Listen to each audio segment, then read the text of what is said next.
વડોદરા શહેરમાં નંદઘરમાં બાળકો ભણવાની જગ્યાએ ચારે તરફ ફક્ત ને ફક્ત દારૂની બોટલો જોવા મળી। વડોદરા શહેર ધીરે ધીરે દારૂ અને ડ્રગ્સના રવાડે ચડતો જઈ રહ્યો છે। એનું જીવંત ઉદાહરણ વોર્ડ નંબર 4માં ખોડિયારનગર વિસ્તારમાં આવેલ રામદેવનગર 6 નંદઘર છે।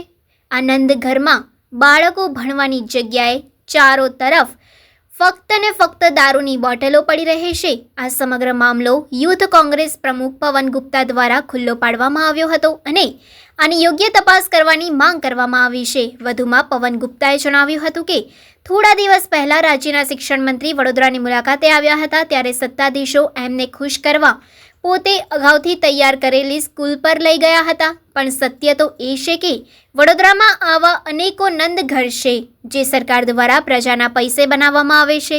એમાં ભૂલકાઓને શિક્ષા આપવાની જગ્યાએ નંદઘર બંધ અવસ્થામાં પડી રહે છે અને પછી એ અસામાજિક તત્વોનો અડ્ડો બની જાય છે। ત્યારે સરકારે આ બાબતે જલ્દીથી જલ્દી ધ્યાન આપી આવી પ્રવૃત્તિઓ રોકવી જોઈએ।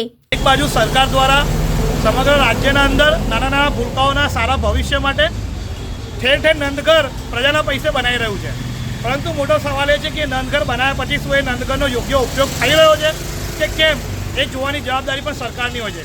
ત્યારે વડોદરા શહેરના પ્રથમ નાગરિક મેયરના વોર્ડમાં આવેલું રામદેવનગર 6 નંબરનું નંદઘર કે જે ખોડિયારનગર પાસે આવેલું છે, એ નંદઘર સંપૂર્ણ બંધ અવસ્થામાં જોવામાં મળ્યું અને એનાથી પણ વિશેષ એ બંધ નંદઘરના ચારો તરફ ખાલી દારૂની બોટલોનો ઢગલો જોવા મળ્યો। એટલે ક્યાંક ને ક્યાંક શિક્ષણનું ધામ, એક શિક્ષણનું નહીં પરંતુ નશાનું ધામ બની ગયું છે અને વડોદરા શહેરમાં જે ભૂલકાઓનું ભવિષ્ય બનાવવા માટે નંદઘર બનાવવામાં આવી રહ્યા છે, એ નંદઘર ક્યાંક ને ક્યાંક આવા અસામાજિક તત્વોનો અડ્ડો બની રહ્યો છે। ત્યારે 5-7 દિવસમાં વડોદરા શહેરના અંદર ગુજરાતના શિક્ષણ મંત્રી આવ્યા હતા, એમને ખુશ કરવા માટે માનીતાઓએ અગાઉથી તૈયાર કરેલા સ્કૂલો પર લઈ જઈને વિઝિટ કરાવડાવી દીધી હતી, પરંતુ સત્યતા એ શિક્ષણ મંત્રીને ક્યાંક ને ક્યાંક જોવા માટે દૂર કરી દેવામાં આવ્યા હતા। ત્યારે પાલિકા દ્વારા બી અને શિક્ષણ મંત્રી પાસે બી અમારી એક જ માંગ છે કે પ્રજાના પૈસે બનેલા આવા નંદઘરોને સુવ્યવસ્થિત રીતે ચાલુ કરી દેવામાં આવે અને બંધ નંદઘરો કે જે અસામાજિક તત્વોનો અડ્ડો બની ગયો છે ત્યાં પોલીસ દ્વારા સઘન ચેકિંગ કરીને